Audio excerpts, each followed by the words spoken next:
پہلی اینگلو افغان جنگ جب گریٹ گیم کا آغاز ہوا۔ ناظرین، اس سے پہلے کہ ہم گریٹ گیم پر بحث کے سلسلے کو آگے بڑھائیں، میں ضروری سمجھتا ہوں کہ ہم افغانستان پر مختلف حملہ آوروں کی مختصر سی تاریخ جانتے ہیں۔ ناظرین، 19ویں صدی سے پہلے افغانستان مختلف تہذیبوں کے زیر اثر ایک اہم چوراہے کے طور پر جانا جاتا تھا۔ 522 قبل مسیح کو فارس کے بادشاہ دارا نے اپنے سلطنت کو افغانستان تک وسیع کیا۔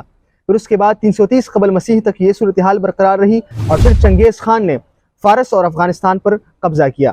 اب افغانستان کی جو موجودہ شکل ہم دیکھتے ہیں، افغانستان نے یہ موجودہ شکل صدیوں کے فتوحات کے بعد احمد شاہ درانی کے دور اقتدار میں اختیار کیا۔ یہاں اس بات کی وضاحت ضروری ہے کہ 18ویں صدی کے تیسری دہائی میں فارس کے بادشاہ نادر شاہ نے افغانستان کے اہم حصے اپنے نام کیے، مگر 1747 میں ان کو قتل کر دیا گیا، جس کے بعد احمد شاہ درانی نے زمام اقتدار سنبھالا۔ اور یاد رہے کہ یہ وہی تھے جنہوں نے افغانستان کی سرحدوں کو ہندوستان کے سرحدوں تک پھیلایا۔ اب اگر ہم گریٹ گیم کی بات کریں تو 1830 میں گریٹ گیم کے دوران افغانستان اپنی مختلف نوعیت کے اعتبار سے نمودار ہو چکا تھا۔ پچھلی ویڈیو میں جس طرح میں نے آپ لوگوں کو بتایا تھا کہ افغانستان کی ایک اسٹریٹجیکل اہمیت تھی، اگر روس کو وسطی ایشیا سے آگے بڑھنا تھا یا برطانیہ کو اپنی سلطنت بچانی تھی، دونوں صورت میں افغانستان اہمیت کا حامل تھا۔ اور دوسری جانب افغانستان کے اندر خود بھی سیاسی ہلچل جاری تھی۔ افغانستان امیر دوست محمد خان کے زیر انتظام تھا، دوسری جانب درانی بادشاہ شجاع شاہ درانی کے ساتھ ان کی کشمکش بھی جاری تھی، اور ادھر پنجاب میں بھی رنجیت سنگھ کی قیادت میں سکھ اپنی طاقت کو دوام پہنچا چکے تھے۔ اب جب افغانستان کی ایک اہم اسٹریٹجیکل اہمیت تھی تو اس صورتحال میں برطانوی گورنر جنرل نے یہ فیصلہ کیا کہ وہ افغانستان امیر دوست محمد خان کے پاس اپنا نمائندہ بھیجے۔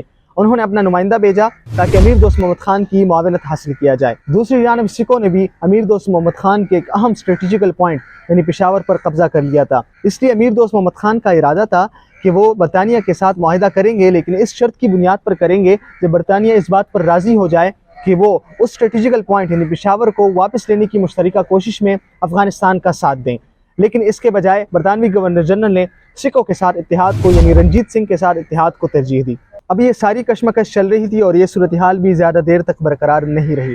1837 میں روس نے افغانستان کے امیر دوست محمد خان کے پاس اپنا نمائندہ بھیجا، اور جیسے ہی انہوں نے اپنا نمائندہ بھیجا تو برطانوی گورنر جنرل اور ایسٹ انڈیا کمپنی کو افغان روس اتحاد کے خطرات لاحق ہوئے۔ پھر اس کے بعد 1838 میں انہوں نے درانی بادشاہ شجاع شاہ درانی کے ساتھ مل کر افغانستان پر حملہ کیا، اور یہاں سے پہلی اینگلو افغان جنگ کا آغاز ہوا۔ جب برطانیہ نے افغانستان پر حملہ کیا اور پہلی اینگلو افغان جنگ کا آغاز ہوا تو شجاع شاہ درانی کو تخت نشین کیا گیا، اور ساتھ ہی 8000 برطانوی فوج بھی ان کو مہیا کی گئی۔